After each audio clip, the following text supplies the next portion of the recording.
সালটা 1927। ইংল্যান্ডের তৎকালীন বিখ্যাত ম্যাশিউ ফরেস্ট ক্লাব কলকাতা এসেছে প্রদর্শনী ম্যাচ খেলতে। কোনো বিদেশি ফুটবল দলের এই প্রথম উপমহাদেশে খেলা। পুরো কলকাতা জুড়ে ফুটবল উৎসব। লিগ চ্যাম্পিয়ন হিসেবে ইস্ট বেঙ্গল খেলবে তাদের বিপক্ষে। খেলা শুরু হলো। ম্যাশিউ ফরেস্টের ইংরেজ ফুটবলাররা বিস্ময় ভরা চোখে দেখলেন ইস্ট বেঙ্গলের এক তরুণ খেলোয়াড় পুরো ম্যাচে তাদের নাচিয়ে ছাড়ছে। খেলায় একমাত্র গোলটি করে ইস্ট বেঙ্গলকে ঐতিহাসিক জয়ও এনে দেন ওই তরুণ। ইংরেজদের হারিয়ে পুরো কলকাতা জুড়ে হই হই রব। ওই তরুণের খেলা দেখে ইংল্যান্ড দলের ম্যানেজারের তো চোখ কপালে। খেলা শেষে ওই তরুণকে অভিনন্দন জানিয়ে ইংরেজ ম্যানেজার বললেন, তুমি ইউরোপে খেললে বিশ্বের অন্যতম সেরা ফুটবলারের স্বীকৃতি পেতে। পরের দিন কলকাতার পত্রিকায় প্রথম পৃষ্ঠা হেডলাইন, খেললেন, নাচালেন, জেতালেন জাদুকর। তিনি আর কেউ নন, ফুটবলের জাদুকর সামাদ। উপমহাদেশের প্রথম ফুটবল সুপারস্টারের প্রতি গভীর শ্রদ্ধা জানিয়ে বাংলা ভিশনের স্পোর্টস বুলেটিন স্পোর্টস টাইমে সবাইকে স্বাগত। সাথে আছি আমি মামুন আব্দুল্লাহ। শুরুতে দেখে নিচ্ছি কি কি থাকছে আজকের বুলেটিনে। ওয়ানডে র্যাঙ্কিংয়ে পতন, অনিশ্চিত টাইগারদের 2027 বিশ্বকাপ। উন্নতি না হলে খেলতে হবে বাছাই পর্বে। প্রতিপক্ষ Singapore, deadline 10 June. Hamza Chowdhury, Shamit সোমে নতুন যুগের প্রতীক্ষায় বাংলাদেশ ফুটবল। 14 জুন শুরু $1 বিলিয়ন ফিফা ক্লাব বিশ্বকাপ। বিশ্বকাপের আগে আরেক বিশ্বকাপের উন্মাদনায় প্রস্তুত যুক্তরাষ্ট্র। এবার বিস্তারিত। ওয়ানডে ক্রিকেট টাইগারদের প্রিয় ফরম্যাট। 2015 বিশ্বকাপ, 2017 চ্যাম্পিয়ন্স ট্রফিতে যে দেশটি দারুণ পারফর্ম করেছে সেই বাংলাদেশ দল 2027 বিশ্বকাপে সরাসরি খেলার সুযোগ পাবে কিনা তা টাইগার ক্রিকেটে এখন $1 মিলিয়ন প্রশ্ন। গত কয়েক বছরে যে দলটি র্যাঙ্কিংয়ে 6-7-এ ছিল তারাই এখন 10 নম্বরে। তাই বাংলাদেশ ক্রিকেটেও এখন চলছে 10 নম্বর মহাবিপদ সংকেত। হারাধনের 10 ছেলে আর ক্রিকেটের 3। সেই 3 ছেলের সবচেয়ে বড় টেস্ট ফরম্যাট বাংলাদেশের দূরসম্পর্কের আত্মীয়, যার ঘরে যাতায়াত আছে কিন্তু কেউ কারো নয়। টি-20কে আপন করে নিতে চায় বাংলাদেশের ক্রিক ফ্যানরা। তার আবার নুন আনতে পান্তা ফুরোয়। ইচ্ছে আছে, আন্তরিকতাও আছে, নেই সামর্থ্য। একমাত্র ওয়ানডের ঘরেই এতদিন অবাধ ছিল যাতায়াত। নিজেদের অবহেলা আর অনাচারে সেই ওয়ানডে ক্রিকেটও এদেশে আজ মৃত্যুসজ্জায়। 2023 বিশ্বকাপের পর বাংলাদেশ ওডিআই ম্যাচ খেলেছে 15টি, যার 10টিতেই হেরেছে টাইগাররা। জয় মাত্র 4 ম্যাচে। আমার মনে হয় র্যাঙ্কিংয়ে যেহেতু পিছিয়ে গেছে, কিন্তু আইসিসির একটা নিয়ম আছে যে আপনার সুপার 8-এ না থাকলে আপনাকে কিন্তু কোয়ালিফাইং খেলা খেলতে হবে। এটা তো ভালো নিয়ম, বাট উত্তরণের উপায় হচ্ছে আমার কাছে মনে হয় ভালো পারফরমেন্স। আপনি যদি টিমটা এখনও আমি মনে করি অনেক ভালো প্লেয়ার আছে, বাট টিম হিসেবে খেলতে পারছে না বাংলাদেশ টিম। বাংলাদেশ টিম যাদের সাথেই খেলছে দলগতভাবে ভালো পারফর্ম করছে না, কিন্তু এই প্লেয়াররাই কিন্তু অনেক সময় ইন্ডিভিজুয়াল অনেক ভালো ভালো পারফর্ম করছে। গত এক বছরে 50 ওভারের ক্রিকেটে নিউজিল্যান্ড, শ্রীলঙ্কা, আফগানিস্তান ও ওয়েস্ট ইন্ডিজের সাথে সিরিজ খেলেছে বাংলাদেশ। সাফল্যের খাতায় শুধু লঙ্কানদের বিপক্ষে 2-1-এ সিরিজ জয়। কিউই ও কাবুলিওয়ালাদের কাছে সিরিজ হেরেছে 2-1 ব্যবধানে, আর ক্যারিবিয়ানদের কাছে 3 ম্যাচের সিরিজে হয়েছে হোয়াইট ওয়াশ। বাংলাদেশ এই 15 ম্যাচের 3টি খেলেছে চ্যাম্পিয়ন্স ট্রফিতে। নিউজিল্যান্ড ও ভারতের বিপক্ষে পাত্তাই পায়নি নাজমুল হোসেন শান্তরা। টাইগারদের মুখ রক্ষা করেছে প্রকৃতি। পাকিস্তানের বিপক্ষে ম্যাচটি হয়েছে পরিত্যক্ত। আজকাল বাঘের গর্জন শোনা যায় না। মিরপুরের খাঁচাবন্দি বাঘের ডাকে লজ্জায় দিশেহারা সুন্দরবনের রয়্যাল বেঙ্গলরা। র্যাঙ্কিংয়ে তাই অবনতি 1 নয় 2 নয়, 1 লাফে 3 ধাপ নেমেছে মিরপুরের টাইগার্স। বিশ্বকাপ মঞ্চে জায়গা পেতে মার্চের মধ্যে এগোতে হবে 2 কদম। একটা হচ্ছে যে আপনাকে কি করে সুপার 8-এ আসা যায় সেটা চিন্তা করতে হবে। আর একটা টিমটাকে একটা সুন্দর জেলিং, যেটা আমি বলবো যে ভালো পারফরমেন্স, ইন্ডিভিজুয়ালি টার্গেট দেওয়া প্রত্যেকটা প্লেয়ারকে যে আমরা কি করে ভালো করতে পারি। বাট আমি মনে করি যে সব টিমের জন্য আপনি যদি খেয়াল করে দেখেন, আগে কিন্তু ওয়েস্ট ইন্ডিজ টিমও কিন্তু কোয়ালিফাই করতে পারে নাই। তো আমার মনে হয় যে কোয়ালিফাইং খেলেই আসতে হবে। সুপার 8-এ যারা খেলবে তারা তো খেলছেই। টাফ টাইম বাংলাদেশের জন্য, বিকজ বাংলাদেশকে যদি সুপার 8-এ আসতে হয় অনেক পরিশ্রম করতে হবে। তবে বুড়ো টাইগারদের লাফ দেওয়ার জোর আছে কিনা তাই নিয়ে সন্দিহান ক্রিকেট জনরা। মনির Hossain Khan, Bangla Vision sports desk. নতুন হাওয়া লেগেছে বাংলাদেশ ফুটবলের পালে। সেই হাওয়া হলেন ইংল্যান্ড প্রিমিয়ার লিগের হামজা চৌধুরী এবং কানাডা জাতীয় দলের সমিত সোম। এই 2 ফুটবলারকে পেয়ে 183 র্যাঙ্কিংয়ের দেশটি দেখছে বিশ্বের সবচেয়ে জনপ্রিয় খেলায় এগিয়ে যাবার স্বপ্ন। 10 জুন ফুটবল মাঠে সেই স্বপ্ন পূরণের চ্যালেঞ্জ লাল সবুজের দেশটির। চোখ জোড়ানো নয়নাভিরাম ফুটবল স্টেডিয়াম। ইউরোপ, আমেরিকা নয়, বাংলাদেশেরই ঐতিহ্যবাহী চিরচেনা ঢাকা জাতীয় স্টেডিয়াম এটি বদলেছে হলদে ফ্যাকাশে ঘাসের রং, যেন চকচকে সবুজ গালিচা। গ্যালারিতেও আসনগুলো রঙিন, গ্যালারির ছাদ ও স্টেডিয়ামের স্থাপত্য এসেছে বৈচিত্র্য। প্রায় 160 কোটি টাকা ব্যয়ে নতুনভাবে সাজানো ঢাকা জাতীয় স্টেডিয়াম চলছে শেষ মুহূর্তের ফিনিশিং। 10 জুন এই স্টেডিয়ামে সিঙ্গাপুরের বিপক্ষে এশিয়ান কাপ বাছাইয়ের ম্যাচ বাংলাদেশের। তার আগে 4 অথবা 5 জুন একটি ফিফা প্রীতি ম্যাচ হওয়ার কথা এই মাঠে। বাংলাদেশের প্রতিপক্ষ বিপদের বন্ধু ভুটান। আগামী 22 মে বাফুফেকে স্টেডিয়াম বুঝিয়ে দেবে জাতীয় ক্রীড়া পরিষদ। 10 জুনে ঢাকা স্টেডিয়ামে খেলা হবে। তার আগে স্টেডিয়াম যতগুলো দরকার সব রেডি হয়ে যাবে। তার সাথে সাথে আমাদের যে ন্যাশনাল টিম, সেই ন্যাশনাল টিমের স্কোয়াডটা আমরা ম্যাচের 7 দিন আগে ঘোষণা করব। তার ভিতরে আমরা আশাবাদী আছি যে হামজা চৌধুরী এবং সমিত সোম ওই সময়ের ভিতরে দেশে চলে আসতে পারবে এবং খেলার জন্য প্রস্তুতি থাকতে পারবেন। টিম সিলেকশন আবারও হবে সময় মতো লিগের পরে। আমাদের লিগের লাস্ট ম্যাচ হল 29 মে। আমরা ওয়েট করবো 29 মে পর্যন্ত দেখতে যে আমাদের চলমান BPL league, BCL league, even maybe under nineteen যারা খেলবে কারা কারা চান্স পাবে। আমাদের প্রস্তুতি ম্যাচ একটা হবে প্রবলি জুন 4 তারিখে, ম্যাক্সিমাম জুনের 5 তারিখে। আমাদের টিম কনফার্ম, আমরা এখনও কনফার্ম রিলিজ দিচ্ছি না, কারণ আমাদের অপোজিং টিমও এখনও রেডি না রিলিজ করার জন্য। তার আগে আমরা ফিফাকে লিখেছি যে এই ম্যাচটা যেন ফ্রেন্ডলি হিসাবে ওই উইন্ডোর ভিতরে গ্রহণ করা হয়। তা আমরা যখনই ফিফা কনফারেন্সটা পাবো আমরা দুই টিমই একসাথে ডিক্লেয়ার করব। এশিয়ান কাপ বাছাইয়ে বাংলাদেশের প্রথম ম্যাচে জামাল, তপু, ফাহিমদের সঙ্গী হয়েছিলেন ইংল্যান্ড প্রিমিয়ার লিগের মিডফিল্ডার হামজা দেওয়ান চৌধুরী। ভারতের বিপক্ষে অভিষেক ম্যাচে আলো ছড়িয়েছিলেন বাংলাদেশি বংশোদ্ভূত এই ফুটবলার। গোলশূন্য ড্র করে ভারতের মাটি থেকে 1 পয়েন্ট অর্জন করে বাংলাদেশ। এবার হামজার গতির সাথে তাল মিলাতে যুক্ত হচ্ছেন কানাডা প্রবাসী মিডফিল্ডার সমিত সোম। এর মধ্যে সমিতের ক্লাবের ছাড়পত্র, বাংলাদেশের পাসপোর্ট ও ফিফার অনুমোদন এবং এএফসিতে নাম নিবন্ধনের প্রক্রিয়া শেষ হয়েছে। জুনের প্রথম সপ্তাহেই বাংলাদেশে আসবেন তিনি, যোগ দেবেন দলের অনুশীলনে। জুনের 1 তারিখ, জুনের 9 তারিখ, জুনের 15 তারিখ। সো 1 তারিখে খেলাটা উনি খেলবেন, খেলে উনি রওনা করবেন। আমরা দেখবো এখন logistic wise which will be the most convenient flight. হয়তো 3-4 তারিখে থেকে আমরা আশা করতে পারি বাংলাদেশে আসবেন। জামাল ভুঁইয়া, তারেক কাজীদের হাত ধরে প্রবাসী ফুটবলারের যে পথ চলা শুরু হয়েছিল বাংলাদেশের ফুটবলে, তার সবশেষ সংযোজন হামজা চৌধুরী ও সমিত সোম। কানাডার সমিতের পর আরেক ইংল্যান্ড প্রবাসী মিচেল কিউবার বাংলাদেশের জার্সিতে খেলার প্রক্রিয়াও দ্রুতই শেষ করতে চায় বাফুফে। মানিক মাহমুদ, বাংলা ভিশন, ঢাকা। ফুটবল মাঠে পৃথিবীর প্রাচীনতম লড়াই, বলছিলাম এল ক্লাসিকোর কথা। Deadline Sunday night. বার্সেলোনার ট্রেবল নাকি রিয়াল মাদ্রিদের প্রতিশোধ? লা লিগায় শেষ হাসি হাসবে কে, তা দেখার প্রতীক্ষা এখন স্প্যানিশ ফুটবল।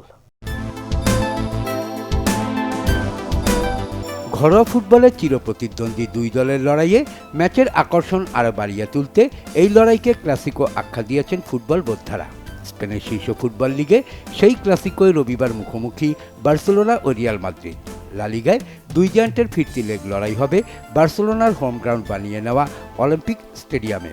দুই দলের সমর্থকদের সঙ্গে গোটা দুনিয়ার ফুটবল প্রেমীদের মৌসুমের শেষবারের মতো এল ক্লাসিকোর উন্মাদনায় ভাসিয়ে নিতে ম্যাচটি মাঠে গড়াবে বাংলাদেশ সময় রাত 8:30টায়। লা লিগায় এই ক্লাসিকোকে অনেকেই শিরোপা নির্ধারক হিসাবে দেখছেন। কারণটাও সঙ্গত। লিগে 3টি করে ম্যাচ বাকি রেখে 35তম রাউন্ডে মুখোমুখি হবে চিরপ্রতিদ্বন্দ্বী দুই দল। রিয়ালের কাছ থেকে শিরোপা পুনরুদ্ধারের মিশনে বার্সেলোনা 34 খেলায় 79 পয়েন্ট নিয়ে মাদ্রিদ জায়ান্টদের 4 পয়েন্ট দূরে রেখেছে। লিগ টেবিলের শীর্ষে থাকা কাতালান জায়ান্টরা 25 ম্যাচ জিতে হেরেছে 5টিতে, ড্র করেছে বাকি 4টিতে। এর মধ্যে গত অক্টোবরে লিগের প্রথম দেখায় সান্তিয়াগো বার্নাবুতে রিয়ালকে 4-0 গোলে বিধ্বস্ত করে হেন্সি ফ্লিকের দল। দুর্দান্ত ছন্দে থাকা পোলিশ স্ট্রাইকার রবেল লেভানদোভস্কির জোড়া গোলের সঙ্গে একবার করে রিয়ালের জাল খুঁজে নেন তরুণ স্প্যানিশ উইঙ্গার লামিনে ইয়ামাল ও ব্রাজিলিয়ান ফরওয়ার্ড রাফিনিয়া। 34 খেলায় 23 জয়, 6 ড্র ও 5 হারে 75 পয়েন্ট নিয়ে লিগ টেবিলের 2-এ থাকা রিয়াল মৌসুমে 3 ক্লাসিকোতেই হার দেখেছে। জানুয়ারিতে স্প্যানিশ সুপার কাপের ফাইনালে কার্লো আনসেলোত্তির দলের হারটাও হয় বড় ব্যবধানে 5-2 গোলে। জেদ্দার কিং আবদুল্লাহ স্পোর্টস সিটি স্টেডিয়ামে 5 মিনিটে কিলিয়ান এমবাপ্পের গোলে ম্যাচে লিড নিয়েছিল রিয়াল। প্রথমার্ধেই ইয়ামাল ও লেভানদোভস্কির গোলের পর রাফিনিয়ার জোড়া লক্ষ্যভেদে ও আলেক্সান্দ্রো বালদের গোলে রেকর্ড 15তম সুপার কাপ পুনরুদ্ধারের কাজ সেরে নেয় বার্সা। 13 বারের শিরোপাজয়ী রিয়ালের পক্ষে 60 মিনিটে একটি গোল রিটার্ন করেন ব্রাজিলিয়ান ফরওয়ার্ড রদ্রি। মৌসুমে দুই চিরপ্রতিদ্বন্দ্বীর সবশেষ দেখা হয় গত মাসে স্প্যানিশ কোপা দেল রের ফাইনালে। এবার 120 মিনিটের লড়াইয়ে বার্সার জয় 3-2 ব্যবধানে। অলিম্পিক স্টেডিয়ামে বার্সা 23 মিনিটে পেদ্রির গোলে এগিয়ে যাওয়ার পর দ্বিতীয়ার্ধে রিয়ালের এমবাপ্পে ও চুয়ামেনি গোল করে শিরোপার স্বপ্ন দেখান অতিথি শিবিরে। 84 মিনিটে ফেররান তরেস বার্সাকে সমতায় ফেরানোর পর অতিরিক্ত সময়ে জুলকুন্দে গোল করে ম্যাচের পার্থক্য গড়ে দেন। কোপা দেল রেতে রেকর্ড 32তম শিরোপা জিতে মৌসুমে ট্রেবল জয়ের দাবি জোরালো করে ক্যাম্প নুয়ের ক্লাবটি। এই হারে মৌসুমে 3 শিরোপা জয়ের স্বপ্নে বিসর্জন দেওয়া রিয়াল এরপর উয়েফা চ্যাম্পিয়ন্স লিগ থেকে ছিটকে যায় কোয়ার্টার ফাইনালে। গত মৌসুম সহ রেকর্ড 15 বারের চ্যাম্পিয়নদের 2 লেগেই ইংলিশ ক্লাব আর্সেনাল হারিয়ে দেয় 3-0 ও 2-1 গোলে। বার্সাকে কোয়ার্টার ফাইনালে ধাক্কা দেয় ইন্টার মিলান। ঘরের মাঠে 6 গোলের রোমাঞ্চকর লড়াই, প্রতিপক্ষের আত্মঘাতী গোলে 3-3 সমতায় শেষ করতে পারা কাতালানরা ইন্টারের মাঠে 7 গোলের রুদ্ধশ্বাস লড়াই হারে 4-3 ব্যবধানে। সব বিবেচনায় রবিবারের এল ক্লাসিকো 2 কোচের জন্য বড় এক চ্যালেঞ্জ হয়ে উঠেছে। লিগ শিরোপা পুনরুদ্ধারের জন্য মূল বাধা পার হতে বার্সার যেমন জয় চাই, রিয়ালেরও মৌসুমে একমাত্র শিরোপার দাবি জোরালো করতে তার বিকল্প নেই। Shahid Khan, Bangla Vision sports desk. Football মাঠে ডলার উঠছে, ডলারের ঝনঝনানিতে দুনিয়া কাঁপাতে আসছে ক্লাব বিশ্বকাপ। 14 জুন শুরু, 13 জুলাই ফাইনাল। ইতিহাসের সবচেয়ে দামি এই টুর্নামেন্টের উদ্বোধনী ম্যাচে মায়ামির হার্ড রক স্টেডিয়ামে মুখোমুখি হবে মিশরের আল আহলি এবং লিওনেল মেসির ইন্টার মায়ামি। 32 দলের এই জমজমাট লড়াইয়ের প্রতীক্ষায় এখন প্রহর গুনছে ফুটবল বিশ্ব। বিশ্ব ফুটবলে নতুন যুগের সূচনা করতে আসছে ফিফা ক্লাব বিশ্বকাপ। কাতারে 2022 ফিফা বিশ্বকাপ ফুটবলে প্রাইজ মানি ছিল $44 কোটি। কিন্তু প্রথম ক্লাব বিশ্বকাপে 100 কোটি মার্কিন ডলার বা $1 বিলিয়ন প্রাইজ মানি দিচ্ছে ফিফা, যা কাতার বিশ্বকাপের 2.5 গুণেরও বেশি। শুধু এখানেই শেষ নয়, লিওনেল মেসিরা বিশ্বকাপ জিতে $42 মিলিয়ন প্রাইজ মানি পেয়েছিল, কিন্তু ফিফা ক্লাব বিশ্বকাপের চ্যাম্পিয়ন দলই প্রাইজ মানি পাবে $125 মিলিয়ন, বাংলাদেশি মুদ্রায় 1,500 কোটি টাকারও বেশি। মেসিদের 3 গুণ বেশি অর্থ পাবে ক্লাব বিশ্বকাপের চ্যাম্পিয়ন দল। 2000 সাল থেকে ফিফা মহাদেশীয় চ্যাম্পিয়নদের নিয়ে ক্লাব বিশ্বকাপ আয়োজন করলেও ইউরোপের বড় ক্লাবগুলোর আর্থিক সুবিধা বাড়ানোর দাবির প্রেক্ষিতে বড় অঙ্কে এই ক্লাব বিশ্বকাপ আয়োজন করছে বিশ্ব ফুটবলের গভর্নিং বডি। ফলে ক্লাবগুলোকে বড় অঙ্কের অংশ ফিও দিচ্ছে ফিফা। সেখানে ইউরোপিয়ান ক্লাবগুলো অংশগ্রহণ ফি বাবদ বেশি অর্থই পাচ্ছে। সর্বনিম্ন $12.81 মিলিয়ন থেকে সর্বোচ্চ $38.19 মিলিয়ন করে দেওয়া হবে ইউরোপের ক্লাবগুলোকে। সর্বোচ্চ অর্থ পাচ্ছে রিয়াল মাদ্রিদ ও ম্যান সিটির মতো সফল ক্লাবগুলো। দক্ষিণ আমেরিকান ক্লাবগুলো পাবে $15.21 মিলিয়ন করে। সেন্ট্রাল, নর্থ, ক্যারিবিয়ান, এশিয়া এবং আফ্রিকান ক্লাবগুলো পাচ্ছে $9.55 মিলিয়ন করে। আর ওশেনিয়া অঞ্চলের ক্লাবকে দেওয়া হবে সর্বনিম্ন $3.58 মিলিয়ন। তাই শুধু প্রাইজ মানির কারণেই নয়, ক্লাব বিশ্বকাপের টিকিটের মূল্যও ইতিহাসে সবচেয়ে দামি বিশ্বকাপ ফুটবলের চেয়েও দ্বিগুণ রাখা হয়েছে। 13 জুলাই নিউ জার্সির ম্যাটলাইফ স্টেডিয়ামে ক্লাব বিশ্বকাপ ফাইনালে টিকিটের দাম ফুটবলে নতুন রেকর্ড গড়তে চলছে। ম্যাচের টিকিট €600 থেকে সর্বোচ্চ €8,000, যা বাংলাদেশি মুদ্রায় প্রায় 10 লাখ টাকা। টুর্নামেন্টে 32টি দল মূল পর্বে 8 গ্রুপে লড়বে। ইউরোপ থেকে শীর্ষ 12টি ক্লাব, ল্যাটিন আমেরিকা থেকে 6টি, এশিয়া, আফ্রিকা এবং কনকাকাফ থেকে 4টি করে, ওশেনিয়া অঞ্চল থেকে 1টি এবং স্বাগতিক দল হিসেবে প্রথম আসরে খেলছে লিওনেল মেসির ইন্টার মায়ামি। তবে ইউরোপ থেকে বার্সেলোনা, ম্যান ইউনাইটেড, লিভারপুল, আর্সেনালের মতো ক্লাবগুলো প্রথম আসরে খেলার যোগ্যতা অর্জন করতে পারেনি। মূলত 2021 থেকে 2024 মৌসুমে যারা মহাদেশীয় ক্লাব প্রতিযোগিতায় চ্যাম্পিয়ন হয়েছে, প্রথম ক্লাব বিশ্বকাপে তাদের খেলা নিশ্চিত হয়েছে। এছাড়া ইউরোপের ক্লাবগুলোর গত 4 মৌসুমের পারফরমেন্সের বিচারে পিছিয়ে পড়ায় বার্সা, ম্যান ইউ, লিভারপুল, আর্সেনালের জায়গা হয়নি প্রথম ক্লাব বিশ্বকাপে। এতে ফুটবল বিশ্বের নতুন সেন্সেশন লামিন ইয়ামাল সহ Pedri, Roberto Lewandowski, Raphinha, Mohamed Salah, Bukayo সাকাদের খেলা দেখার সুযোগ হারাবে ফুটবল প্রেমীরা। Saifur Rahman Chowdhury, Bangla Vision sports desk. Cricket মাঠে এখন যুদ্ধের দামামা। ভারত পাকিস্তান ক্রিকেট রাইভেলারি এখন যুদ্ধের ময়দানে। যুদ্ধে আক্রান্ত হয়েছে দুই দেশের ক্রিকেট স্টেডিয়াম। সেই ভয়াবহতায় আইপিএল ও পিএসএল মাঝপথে বন্ধ। দুই দেশের ক্রিকেটাররাও ব্যাট বল বাদ দিয়ে এখন প্রস্তুতি নিচ্ছেন রাইফেল স্টেনগান হাতে তুলে নেবার। ভাষা সৈনিক রফিক উদ্দিন ভুঁইয়ার নামে স্টেডিয়াম দেশের ফুটবলে গুরুত্বপূর্ণ ভেন্যু। দেশের বড় ক্লাবগুলো নিয়মিতই খেলছে এখানে, কিন্তু ময়মনসিংহ এই স্টেডিয়ামের সময় যেন থমকে আছে সেই ৮০-র দশকে। কতজন এলো গেল, উন্নয়নের কত বয়ান হলো, কিন্তু কাজের কাজ হয়নি কিছুই। ময়মনসিংহ রফিক উদ্দিন ভুঁইয়া স্টেডিয়াম যেন জসিমউদ্দিনের আসমানিদের বাড়ি। একটুখানি হাওয়ায় ওড়ে অস্থায়ী ছাউনি, বৃষ্টিতে ভাসে মাঠ। জাতীয় পর্যায়ের খেলাতেও সীমানা প্রাচীর ডিঙিয়ে মাঠেই বৃষ্টি স্নানের সুখ নেন দর্শক। ড্রেনেজ সিস্টেম নেই সংবাদকর্মীদের স্থায়ী প্রেস বক্স। অথচ নিয়মিতই এই স্টেডিয়ামে হয় পেশাদার লীগ ফুটবল, ফেডারেশন কাপের ম্যাচ। স্থানীয় আয়োজকদের পাশাপাশি বাফুফে ও এনএসসির গাফিলতিও দেখছেন গণমাধ্যম কর্মীরা। প্রস্তুতিগুলো আমার মনে হয় না যে কোনো কিছু ছিল, কারণ একটা ঝড় হওয়ার সঙ্গে সঙ্গে আপনি দেখবেন যে সমস্ত প্যান্ডেল, গ্যালারির প্যান্ডেল, সাংবাদিকদের বসার প্যান্ডেল, চেয়ার সব বাতাসের মতো উড়ে গেছে। এইটা একেবারেই নাজুক অবস্থা। আজকে ভিআইপি গেস্টে আসছে, স্থানীয় লোকজন আসছে, তারাই বা কেমন দেখে গেল যে আয়োজনটা কেমন। 15 বছর ধরে ক্রীড়াঙ্গনে কোনো কাজ হয়নি, তার অনেক আমরা দেখেছি কনস্ট্রাকশন কাজ হয়েছে, কিন্তু এটার দায় হলো আমি মনে স্থানীয় যারা, কারণ তারাই আসলে এইটাকে করিয়ে নিতে হবে। এটা স্টেডিয়াম তো সরকারের, এবং এখানে প্রত্যেকটা একটা 10 টাকা খরচ হলো সেটা সরকার করে, বাট এই কাজটা এখানে যারা দায়িত্বে থাকে তাদেরকে করিয়ে নিতে হয়। এই বিভাগের ক্রীড়াঙ্গন ব্ল্যাক হোলে বন্দী, যেখানে সব উপাদানই আছে, শুধু সময়টাই থমকে গেছে। 3 যুগ আগে যেখানে ছিল ময়মনসিংহের ক্রীড়াক্ষেত্র, এখনও আছে সেই তিমিরেই। আগে চলত উন্নয়ন আর আশ্বাসের বাণী, আশ্বাসটা এখনও আছে, সঙ্গে উঠে আসছে বিগত সময়ের দুর্নীতি আর ব্যর্থতার বয়ান।